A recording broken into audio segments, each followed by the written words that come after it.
हाँ तो दोस्तों, इस वीडियो के अंदर हम इक्यूज इलेक्ट्रॉनिक के आईपीओ के बारे में बात करेंगे और जानेंगे कि इस आईपीओ के अंदर आपको कितना लिस्टिंग गेन मिल सकता है और आपको इस आईपीओ के अंदर अप्लाई करना चाहिए या नहीं। चलिए शुरू करते हैं। तो देखिए, सबसे पहले हम ये जानेंगे कि ये कंपनी क्या काम करती है। तो देखिए, जो कंपनी है 2016 में ये कंपनी स्टार्ट हुई है, यानी कि लगभग 6 से 7 साल ये कंपनी को स्टार्ट हुए हो चुके हैं। तो देखिए, जो कंपनी है ये कंपनी एलईडी लाइटिंग से रिलेटेड जो भी सॉल्यूशंस वगैरह होते हैं वो ये कंपनी प्रोवाइड करवाने का काम करती है। और मेनली यहाँ पे जो कंपनी का गोल है कि जो लो एनर्जी एलईडी प्रोडक्ट्स है तो उसका यूसेज इंडिया में ज़्यादा हो और उससे जो एनर्जी की जितनी सेविंग हो सके वो इंडिया में, ये इनका यहाँ पे मेन मोटिव हमें यहाँ पे ये कंपनी का नजर आता है। अगर हम कंपनी के प्रोडक्ट पोर्टफोलियो की अगर हम बात करेंगे तो जो एलईडी के जो लाइटिंग वाले प्रोडक्ट्स होते हैं, रेफ्रिजरेशन जो लाइट्स होती है, तो इसके अलावा जो एबीएस पाइपिंग वाले जो प्रोडक्ट्स होते हैं वो ये कंपनी बनाने का काम करती है। और ये जो कंपनी ये कंपनी हमें ओडीएम वाले मॉडल के ऊपर ये कंपनी हमें काम करती हुई नजर आती है, यानी कि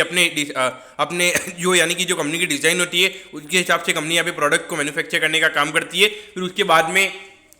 जिनको कंपनी सेल करती है तो वो अपनी ब्रांड नेम के चिपका के यहाँ पे at the and finish product यहाँ पे कंज्यूमर को सेल करने का काम करते हैं। यानी कि जो फिनिश कंज्यूमर है तो वहाँ पे ये इक्यूज लाइटिंग करके ब्रांड नेम से प्रोडक्ट नहीं बिकता है, इनको ये कंपनी सेल करने का काम करती है, उनके ब्रांड नेम पे आगे प्रोडक्ट हमें बिकता हुआ नजर आता है। तो देखिए, मुझे ये एक बहुत बड़ा इशू यहाँ पे मुझे नजर आता है, क्योंकि देखिए जब तक आपकी ब्रांड नेम का रिकॉग्निशन नहीं होगा तो वहाँ पे आपको मार्केट थोड़ा ज़्यादा पी रेशियो नहीं देगा। और चूंकि आपका जो कस्टमर है, क्योंकि अगर आप उसको अगर ज़्यादा मार्जिन अगर उसके लिए नहीं रखोगे तो फिर वो कहीं और जाके माल खरीदेगा, तो उस पॉइंट से आपने यहाँ पे देखना चाहिए। लेकिन अगर कंपनी का यहाँ पे आर&डी वर्क अगर कंपनी का अच्छा होगा, अगर ये कंपनी अच्छा काम कर रही होगी, जो कि अगर इनके कंपीटिटर्स अगर नहीं कर रहे होंगे तो वहाँ पे ये कंपनी एक अच्छा मार्जिन ये कंपनी हमें एंजॉय करती हुई नजर आ सकती है।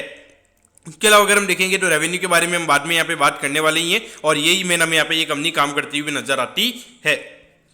अब अगर हम ऑब्जेक्टिव की अगर हम बात करेंगे तो देखिए लगभग 350 करोड़ का हमें यहाँ पे कंपनी का फ्रेश इश्यू में यहाँ पे नजर आता है, यानी कि ये पैसा कंपनी के पास में जाने वाला है। तो उसमें से लगभग 50 करोड़ रुपए यहाँ पे कंपनी जहाँ पे उनका जो डेट वगैरह है तो उसे यहाँ पे कंपनी रीपे करेगी। तो अभी 136 करोड़ का लगभग हमें यहाँ पे कंपनी का टोटल डेट नजर आता है। तो ये 50 करोड़ अगर कंपनी का कम हो जाएगा तो उसके बाद में 86 करोड़ का डेट हमें यहाँ पे कंपनी का नजर आएगा। और उसके अलावा इनकी एक इक्यू सॉल्यूशन करके प्राइवेट लिमिटेड करके इनकी एक कंपनी है, तो यहाँ पे नोएडा उत्तर प्रदेश के अंदर कंपनी को यहाँ पे एक नई फैसिलिटी बनानी है, तो वहाँ पे कंपनी लगभग 212 करोड़ रुपए कंपनी वहाँ पे इसके लिए खर्च करने वाली है। तो अगर आप देखोगे 350 करोड़ रुपए कंपनी रेस कर रही है, लेकिन कंपनी ने यहाँ पे हिसाब बताया है 262 करोड़ का ही। तो अगर आप देखोगे तो 88 करोड़ का, यानी कि लगभग अराउंड अगर आप देखोगे 20-25% का जो अमाउंट है उसका यहाँ पे कंपनी ने कोई हिसाब नहीं बताया। तो मुझे लगता है कि यहाँ पे ये जो आईपीओ से रिलेटेड वगैरह कुछ खर्चे वगैरह कंपनी के होंगे, ये लिस्टिंग वगैरह करवाने के भी खर्चे होते हैं, तो ये इसी में आ जाता है। और उसके अलावा थोड़ा बहुत यहाँ पे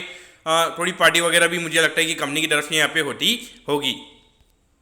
अब अगर हम कंपनी के फाइनेंशियल से पहले अगर हम प्रमोटर्स की अगर हम बात करेंगे तो देखिए हरदीप सिंह जी और सुनवीत कौर जी हमें यहाँ पे कंपनी के प्रमोटर नजर आते हैं। तो देखिए, अगर हम ग्रोथ वाइज अगर हम बात करेंगे तो यहाँ पे कोई इतनी ज़्यादा ग्रोथ के नंबर्स नहीं थे, लेकिन 21-22 में अगर आप देखोगे तो लगभग 334 करोड़ के लगभग यहाँ पे कंपनी का रेवेन्यू का नंबर था। और पिछले साल जो कंपनी ने पूरा रेवेन्यू का नंबर किया था तो यहाँ पे कंपनी ने 9 महीने में ये कंपनी ने रेवेन्यू का नंबर कर लिया, जो कि इंडिकेशन दे रहा है कि लगभग 400-450 करोड़ के लगभग का रेवेन्यू का नंबर ये पूरे फाइनेंशियल ईयर में हमें कंपनी का होता हुआ नजर आ सकता है। अगर हम प्रॉफिटेबिलिटी की बात करेंगे, यहाँ पे 21 करोड़ के लगभग कंपनी का नंबर था और अभी लगभग 9 महीने में कंपनी ने 51 करोड़ कमा लिया, जो कि इंडिकेशन दे रहा है कि लगभग 65-70 करोड़ का नेट प्रॉफिट यहाँ पे ये कंपनी का हो सकता है। यहाँ पर अगर आप देखोगे लगभग 3 साल में कंपनी की जो अर्निंग्स है वो हमें यहाँ पे 3 गुना होती हुई नजर आई है।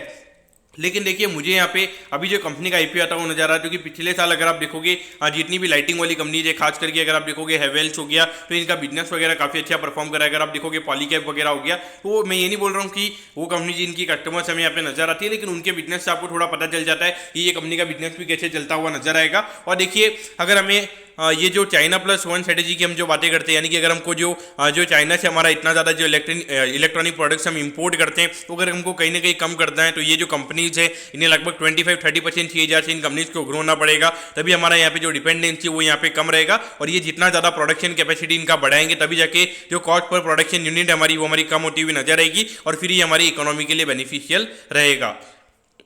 अब अगर हम आईपीओ की डिटेल्स के बारे में अगर हम बात करेंगे तो देखिए 6 जून को ये आईपीओ में ओपन होता हुआ नजर आएगा और 8 जून को ये आईपीओ में क्लोज होता हुआ नजर आएगा। यहाँ पे 285 रुपीज़ पर शेयर पे कंपनी शेयर दे रही है और 52 शेयर्स का हमें यहाँ पे लॉट नजर आता है, यानी कि लगभग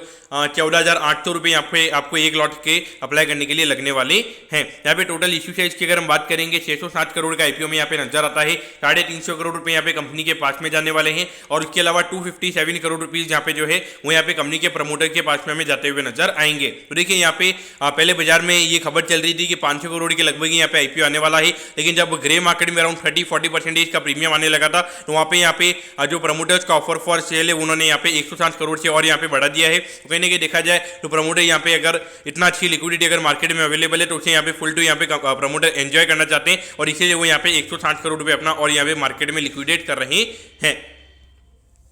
अब अगर हम यहाँ पे टाइम टेबल के बारे में अगर हम बात करेंगे तो देखिए 13 जून को आपको पता चल जाएगा कि आपको अलॉटमेंट मिला है या नहीं। अगर अलॉटमेंट नहीं मिलता है तो 14 जून को आपको रिफंड मिल जाएगा, 15 जून को आपके डीमैट अकाउंट में शेयर आ जाएंगे और 16 जून को ये कंपनी हमें लिस्ट होती हुई नजर आएगी। तो यानी कि लगभग अगर आप देखोगे 7-8 दिन बाद ये कंपनी हमें यहाँ पे जो आईपीओ का क्लोजिंग डेट है उसके बाद में लगभग एक हफ्ते बाद में ये कंपनी हमें लिस्ट होती हुई नजर आएगी।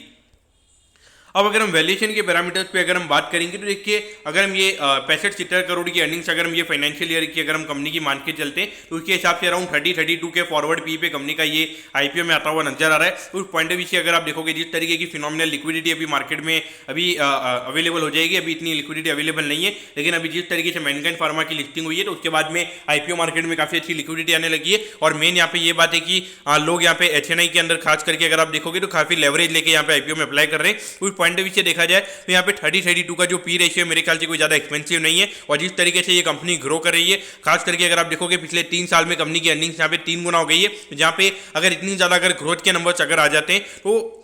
वहाँ पे मेरे ख्याल से पी रेशियो का नंबर हमें यहाँ पे जस्टिफाइड नजर आता है। और अगर हम आरओसी की भी अगर हम बात करेंगे, return on capital employed company का यहाँ पे हमें काफी अच्छा नजर आता है। और अगर हम डेट टू इक्विटी की अगर हम बात करेंगे 0.17 का हमें यहाँ पे डेट टू इक्विटी कंपनी का नजर आता है। तो काफी कंफर्टेबल लेवल्स पे कंपनी का डेट है, तो डेट से रिलेटेड कंपनी को यहाँ पे कोई इश्यू नजर नहीं आते। अभी 350 करोड़ से कंपनी की इक्विटी हमें बढ़ती हुई नजर आएगी, तो वहाँ पे डेट टू इक्विटी कंपनी का और हमें कम होता हुआ नजर आएगा। और अगर हम रिटर्न ऑन नेटवर्थ की भी अगर हम बात करेंगे तो ये नंबर काफी अच्छा है, लेकिन अभी बिजनेस के अंदर अगर हम बात करेंगे तो इक्विटी कंपनी का काफी कम लगा है। जैसे अभी ये 350 करोड़ का यहाँ पे अभी कंपनी इक्विटी रेज कर रही है, तो वहां से सीधा जो कंपनी का आरओई का नंबर होगा हमें 20-25% हमें यहाँ पे होता हुआ नजर आएगा। लेकिन देखिए अगर कंपनी जो 350 करोड़ रुपए अभी कंपनी रेज कर रही है, अगर उसके ऊपर कंपनी 20% का अगर आरओई करती है, वहां पे अगर आप देखोगे 70 करोड़ के लगभग का वो प्रॉफिट होता है। तो वो कहीं ना कहीं मेरे ख्याल से देखा जाए तो मुझे लगता है कि मुश्किल मुझे यहाँ पे आने वाले टाइम पे कंपनी के लिए नजर आता है। तो यहाँ पे एट क्या करना चाहिए, तो देखिए करंटली जो ग्रे मार्केट प्रीमियम अभी चल रहा है वो ये दिखा रहा है कि अराउंड 70 रुपीज़ का प्रीमियम हमें अभी ग्रे मार्केट प्रीमियम में नजर आ रहा है। तो उसके हिसाब से अगर आप देखोगे अराउंड 25% का प्रीमियम हमें ये इंडिकेट कर रहा है कि ग्रे मार्केट में कि यहाँ पे अराउंड 25% के प्रीमियम पे ये कंपनी की लिस्टिंग हो सकती है। तो देखिए मेरे ख्याल से देखा जाए तो लिस्टिंग इनके लिए डेफिनेटली आपको यहाँ पे अप्लाई करना चाहिए, जो कि यहाँ पे बहुत बड़ा फियर ऑफ मिसिंग आउट हमें यहाँ पे आईपीओ के अंदर यहाँ पे नजर आता है। और एक लंबे टाइम के बाद हमें यहाँ पे आईपीओ यहाँ पे आता हुआ नजर आ रहा है मेन बोर्ड के अंदर। तो डेफिनेटली यहाँ पर आपने अप्लाई करना चाहिए, भले आपके स्मॉल एचएनआई में अगर आपको लगाना है स्मॉल एचएनआई में लगाइए, बिग एचएनआई में लगाना है बिग एचएनआई में लगाइए, या फिर अगर आपको रिटेल कैटेगरी के अंदर लगाना है तो रिटेल कैटेगरी के अंदर भी आप यहाँ पे दबा के एप्लीकेशन आप यहाँ पे लगा सकते हो। अगर मेरे पॉइंट ऑफ व्यू से देखा जाए तो मुझे लगता है कि अभी 25% का प्रीमियम हमें ग्रे मार्केट प्रीमियम में चलता हुआ नजर आ रहा है। लेकिन अगर ये आईपीओ 15-20 टाइम अगर हमें टोटली अगर ये आईपीओ सब्सक्राइब होता हुआ नजर आता है तो वहाँ पे मुझे लगता है कि कहीं ना कहीं यहाँ पे जो लिस्टिंग है वो हमें यहाँ पे अराउंड 40-50% के प्रीमियम पे भी हमें यहाँ पे देखने को मिल सकती है। तो उस पॉइंट ऑफ व्यू से डेफिनेटली आपने यहाँ पे अप्लाई करना चाहिए। और अगर आपकी कोई भी क्वेरीज है तो आप कमेंट कीजिए, मैं जरूर आपके कमेंट पर रिप्लाई करूंगा। ओके दोस्तों, thank you, have a nice day.